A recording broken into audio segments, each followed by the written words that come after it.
Alors bonjour, aujourd'hui on va faire la première partie de ce topo qui est la dyscalémie, donc intitulée Dyscalémie présentée par Dr Brahim Kenza, résidente en anesthésie réanimation en première année médecine CHU Mustapha.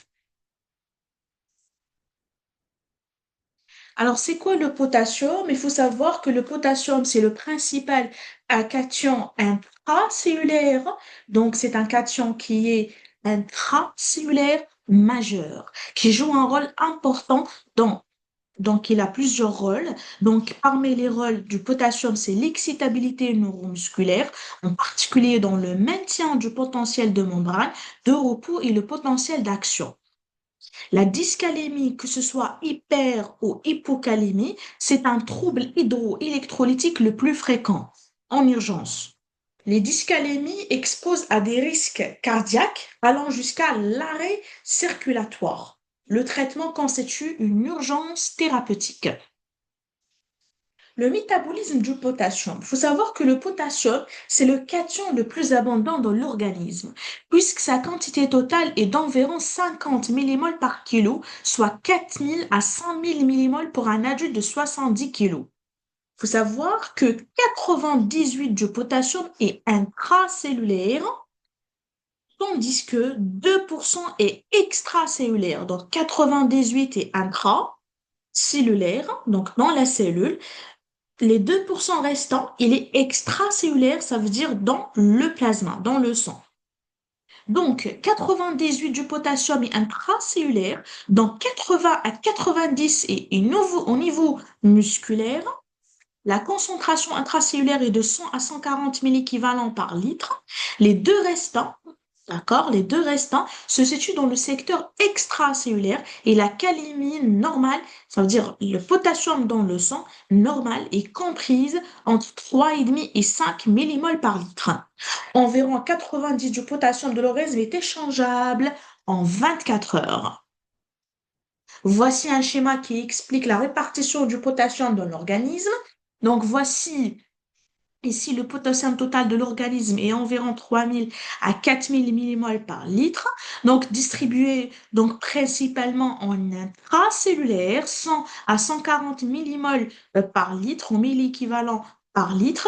Donc 98 est intracellulaire dans 80 à 90% et situé dans le muscle.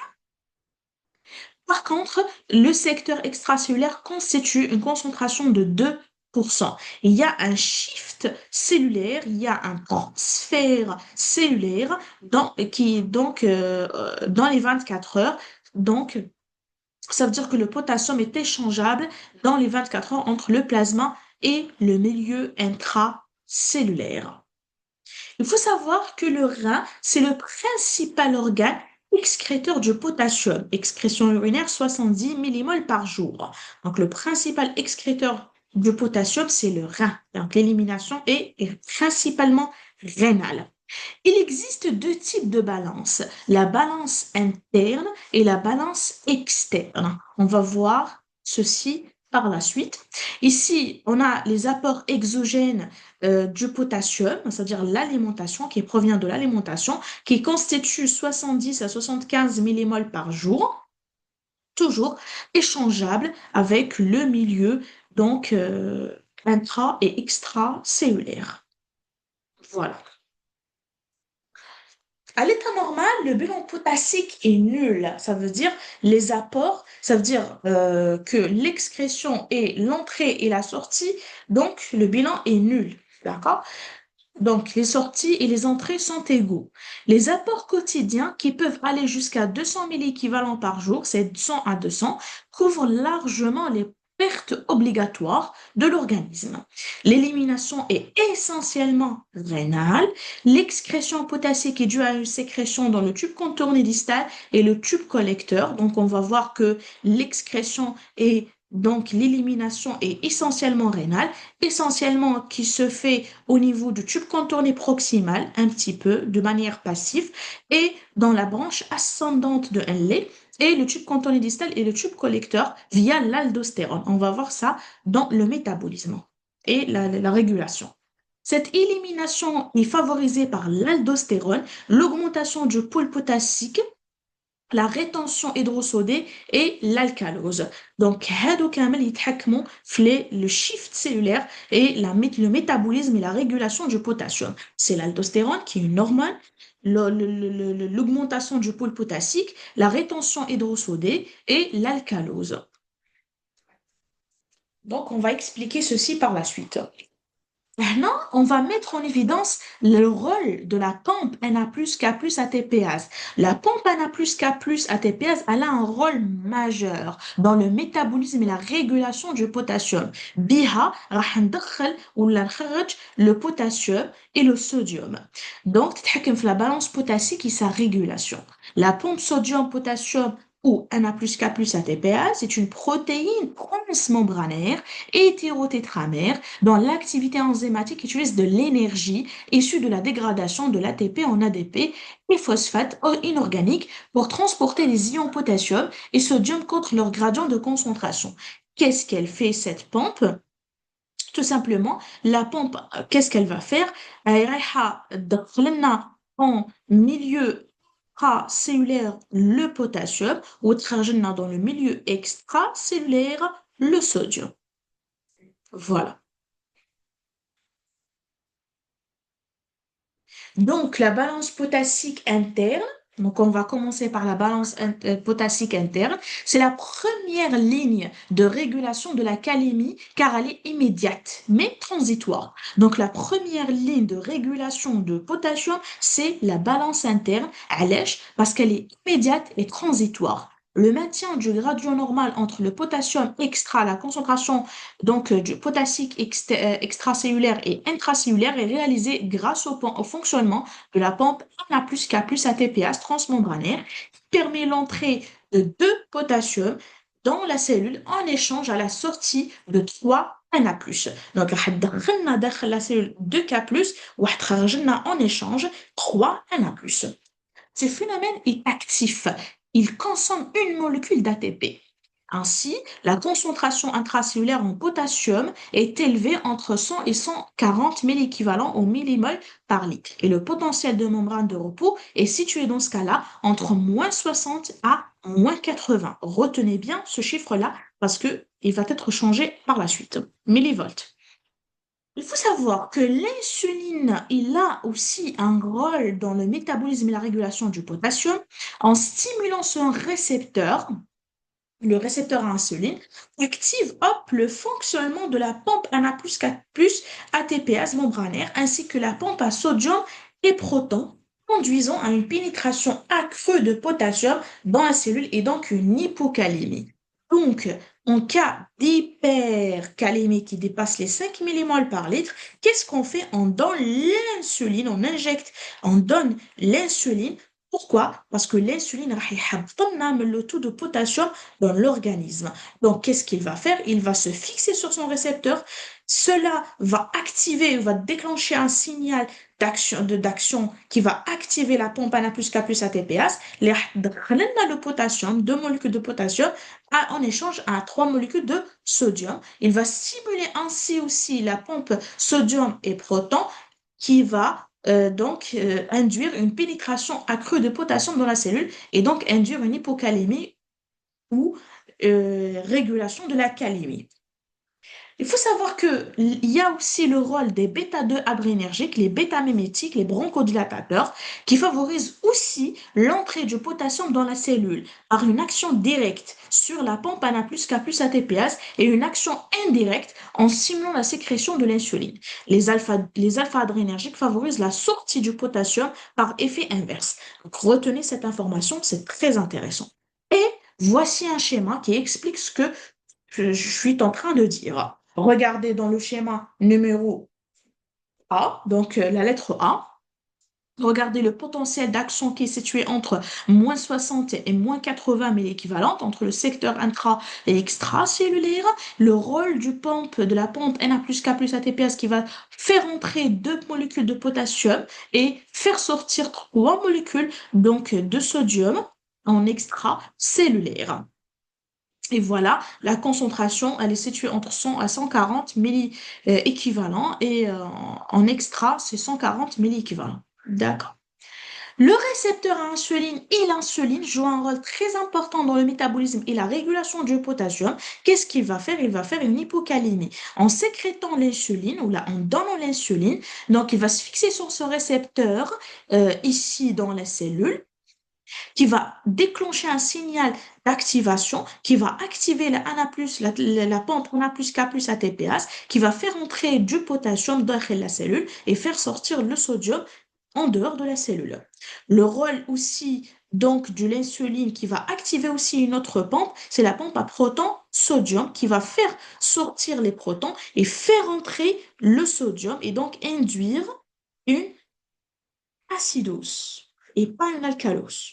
Voilà, et on va voir pourquoi l'équilibre acide-base est assez important ici. Les bêta-2 adrénergiques, ils vont se fixer sur leur récepteur.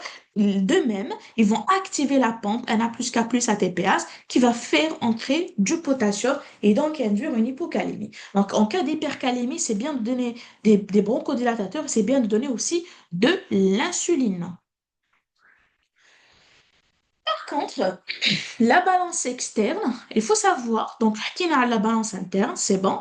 Les entrées du potassium proviennent de l'alimentation et représentent 70 à 75 millimoles par jour. L'absorption digestive est quasi totale et exclusive au niveau de l'intestin grêle. Les sorties sont essentiellement réalisées par une excrétion rénale.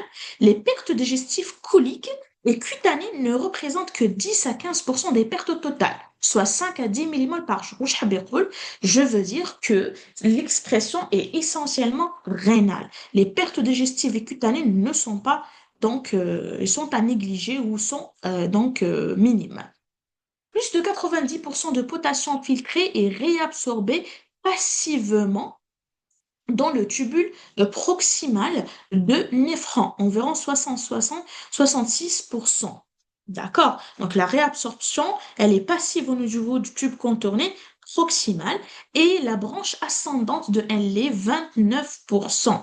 On a aussi le rôle du tube collecteur et le tube contourné distal qu'on va les expliquer par la suite. Voilà le même schéma qui va montrer le shift ou le transfert cellulaire entre le milieu intra et extracellulaire via la balance interne, le rôle de l'insuline et les bêta donc adrénergiques, le rôle du rein et le rôle du tube digestif, c'est la balance externe. Toujours dans la balance externe, la régulation à long terme du potassium est principalement assurée par l'excrétion rénale du potassium. Donc la balance interne, elle est immédiate et transitoire, mais la balance externe, elle est à long terme. Elle est le plus lente.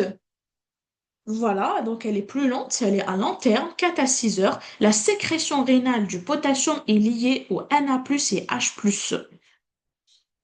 Le potassium est librement filtré par le glomérule rénal et 95% du potassium est réabsorbé par le tube proximal et l'anse de Henle, exactement la branche ascendante de l'anse de Henle et le tube collecteur.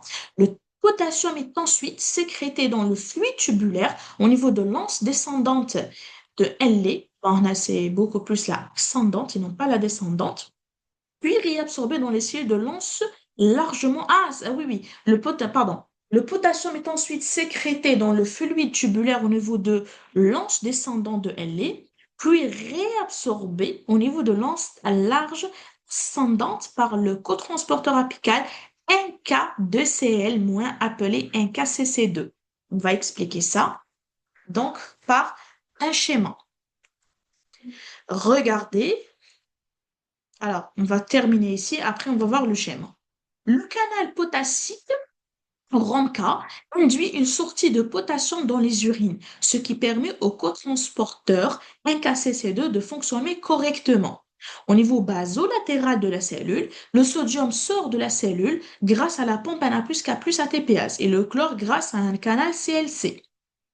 C'est sur ce canal NKCC2 qu'agissent les diurétiques de l'anse, furosémide.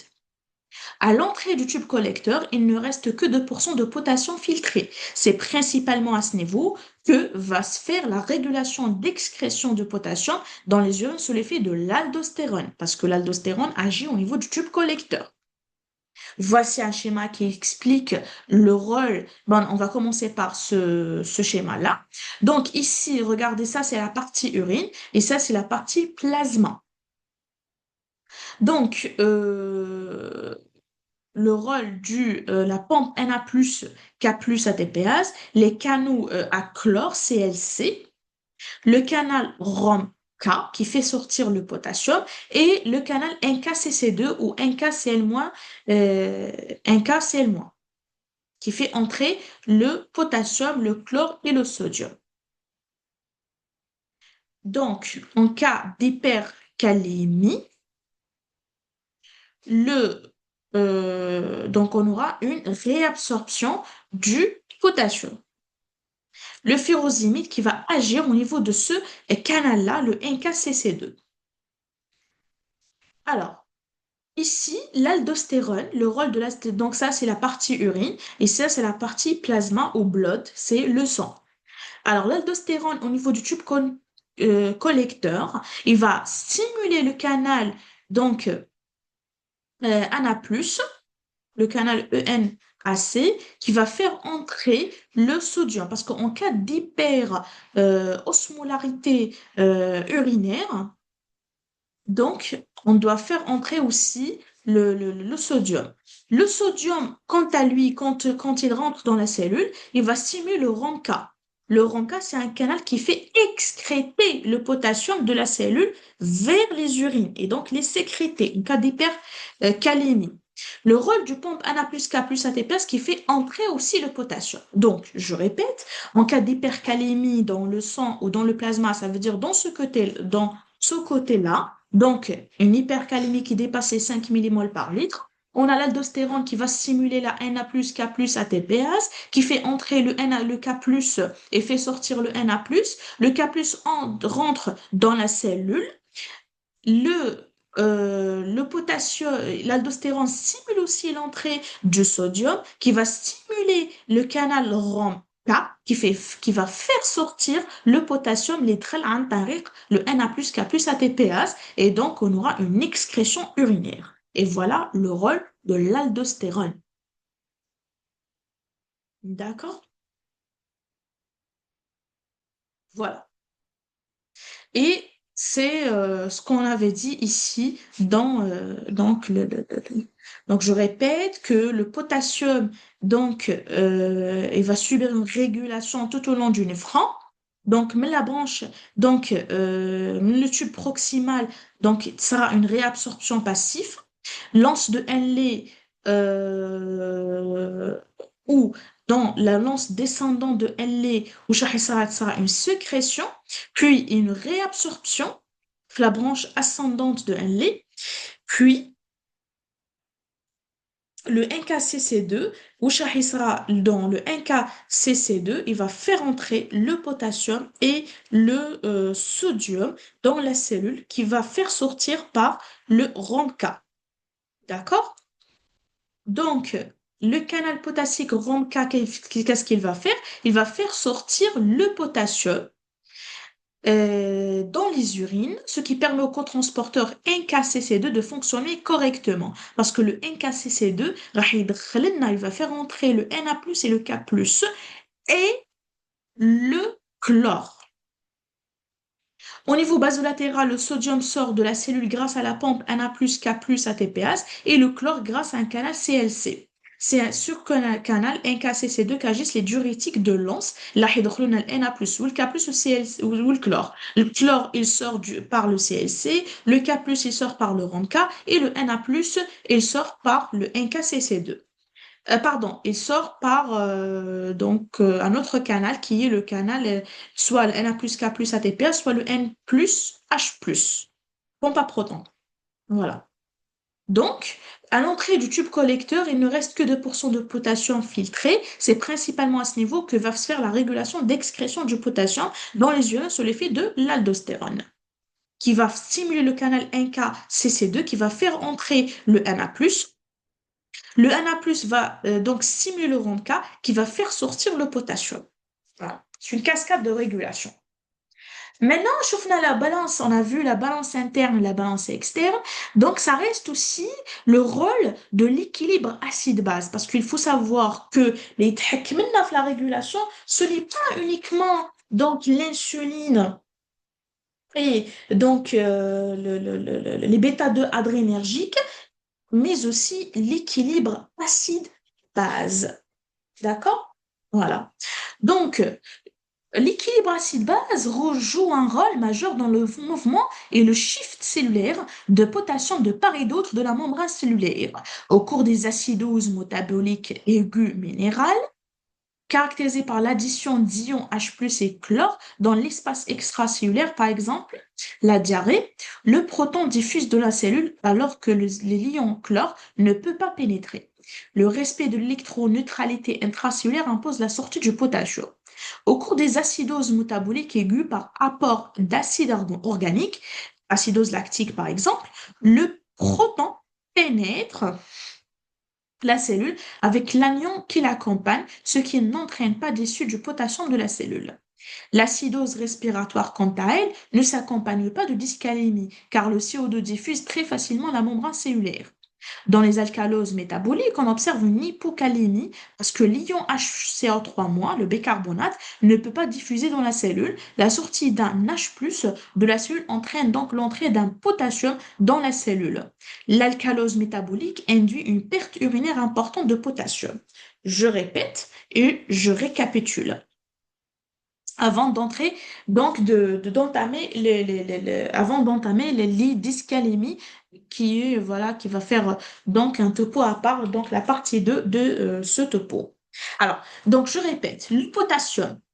Donc, le potassium, c'est un cation qui est principalement extracellulaire où la concentration plasmatique TAO est située entre 3,5 et 5 millimoles par litre. D'accord? C'est l'équivalent de 100 à 150 millimoles par litre. Il joue un rôle dans l'excitabilité membranaire où le potentiel de membrane, il est proche de le potentiel de repos, pardon, il est proche de potentiel du potassium. Donc, les apports constituent 1 millimole par kilo par jour. L'élimination est extra-rénale, surtout le tube contourné proximal et l'anse ascendante de LA, mais sache aussi le tube collecteur. Le transfert, donc, et le shift cellulaire est assuré par l'équilibre acido-basique et l'osmolarité, le déjà maintenant. Et a un rôle aussi, le potassium, dans le métabolisme glucidique, mais aussi protéidique et lipidique. La régulation du potassium. La régulation est essentiellement rénale. L'aldostérone, principale hormone de la régulation du potassium qui agit au niveau du tube collecteur, mais aussi une petite partie, donc le tube contourné distal, qui va donc faire ou stimuler la réabsorption du sodium dans les urines derrière la cellule et la sécrétion et l'excrétion, pardon, du potassium et donc induire une hypocalémie, plus ou moins les protons aussi, qui vont sortir aussi. Voilà. Il faut savoir dans l'équilibre acide-base qui est notre étude ici, d'accord, dans l'équilibre acide basique, il faut savoir que l'alcalose, donc métabolique, induit un transfert de potassium du milieu extra vers le milieu intra. D'accord? Donc, induisant une hypocalémie. Voilà ce qu'on est en train de dire ici. Par contre, l'acidose induit un transfert du potassium du milieu intra vers le milieu extra, induisant une hypercalémie. D'accord? Voilà. Mhm. Donc, voilà le rôle du métabolisme acido-basique. Mhm. Maintenant, on va voir un petit schéma. Attendez, je vais voir le ficus. Voilà. Donc, un petit schéma qui parle donc du potentiel des conséquences électriques de l'hypercalémie, de l'hypocalémie et en cas d'injection de potassium, de calcium et à l'état normal. Alors, regardez ici à l'état normal, notre courbe,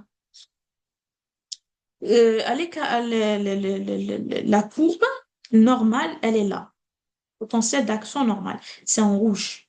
D'accord? Ça, c'est une courbe normale. C'est le cas normal. Ce qui est schématisé en rouge, regardez. Donc, retenez que le potentiel de membrane, d'accord, potentiel d'action normale, millivolts, est situé entre moins 90. Et regardez l'intervalle ici, hein. L'intervalle ici est très intéressant. Mhm. Donc, on a une phase اللي نعرفوهم déjà من قبل, phase de dépolarisation, phase plateau, phase de dépolarisation rapide, repolarisation rapide et repolarisation active. Et la phase plateau ici, repolarisation précoce, repolarisation tardive et dépolarisation qui est due et qui est induite par l'entrée du sodium. Alors, on remarque aussi qu'il y a une ponte ici, qu'il y a une autre courbe en marron. D'accord, regardez. Oui, le potentiel Taha, il n'est plus en moins 90. Il est situé en moins 60. Moins 60. Regardez, commence par moins 60. Déjà, la première, la première, euh, donc, différence. Mhm. Alors, donc, on va comparer entre l'hypercalémie et le potentiel d'action normal. Donc, l'hypercalémie, regardez ici, alors, 0 dans les deux cas, هنا, moins 80, ou هنا, moins 60, non, moins 50. Donc, une pente de dépolarisation moins accentuée, une pente de dépolarisation moins accentuée. Le plateau est moins important. Regardez, le plateau ici est moins important par rapport à ce plateau-là. Donc là, c'est le plateau. Et là, le plateau est moins important. Et la repolarisation est plus courte. Regardez, la repolarisation précoce et tardive est plus courte. Donc, il y a une différence de potentiel d'action en cas d'hypercalémie. Mhm. Le temps de potentiel sera raccourci aussi. Regardez ici, le potentiel d'action, le temps de potentiel sera raccourci si on aura bien sûr une hypercalémie. Ce qui raccourcit bien sûr la repolarisation, c'est l'onde de T. Raccourcir la repolarisation, qui sera une onde de T en cas d'hypercalémie ample, symétrique, à base étroite, avec un ST raccourci. D'accord? La conduction, bien sûr, est moins rapide. La conduction est moins rapide. On aura des PR allongés et des QRS élargis. Donc, des PR allongés et des QRS élargis. Donc, imaginez ici le schéma donc, de CG. Donc, QRS élargi et PR allongé, allonger le temps entre les oreillettes et les ventricules. D'accord? Donc, grosso modo, quelles sont les étiologies de l'hypercalémie? C'est très simple. Soit on a une fausse calémie, d'accord? Fausse hypercalémie, augmentation des apports iatrogènes, augmentation du transfert du milieu intra vers le milieu extra. Et les conséquences, soit médicamenteuses, soit une acidose métabolique qui induit une hypercalémie, ou une cellulaire, hémolyse et rhabdomyolyse. Les bêta-bloquants aussi, les diurétiques, les EEC, épargnateurs du potassium, comme le spironolactone, d'accord? Et diminution de l'élimination rénale par insuffisance rénale chronique, tubulopathie, du tube contourné distal, hypoaldostéronisme, secondaire ou primaire. Savoir que le traitement de l'hypercalémie, donc déjà une hypercalémie, c'est une urgence thérapeutique. Le traitement, on va l'aborder par la suite après. D'accord? Voilà, c'est tout pour cette partie-là. La partie de donc la première partie de dyscalémie. Merci pour votre attention. Bye bye, ciao ciao.